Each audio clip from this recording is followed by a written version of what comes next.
And after 3 years of traveling the world, I noticed that this is exactly what China is doing. For example, take the small island nation of Sri Lanka. This developing country needs money and China has a lot of it. So Sri Lanka took billions of dollars in Chinese loans. It was easy money just there to be taken.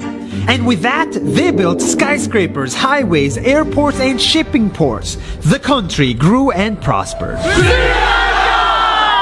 But few years later, this easy money came with interest rates, and Sri Lanka was so much in debt that it couldn't pay back China its money. And the only way out was to give China control of what they had built. In other words, Sri Lanka lost a piece of its home to China because of debt.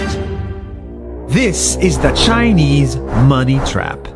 And it's a real thing I saw all over the world. In Papua New Guinea, I saw $2 billion in loans given by the Chinese to build skyscrapers, infrastructures, and ports. But there is no way this remote developing country can pay it back or its interest rate. And the only way out is to give China control of the country.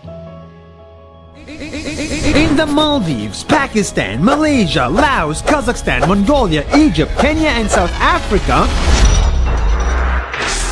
the same thing is happening, and many countries are struggling to pay back Chinese loans. If you look closely, all these infrastructure projects like highways, ports, and bridges connect to China through the sea or through the land to form something far bigger, far more powerful than just a bridge.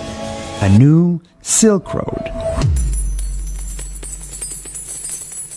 The world is already made by China, and I think slowly it will be owned by China.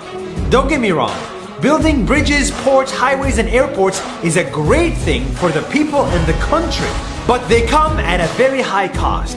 And when these countries can't pay back the loans, these countries will lose their homes.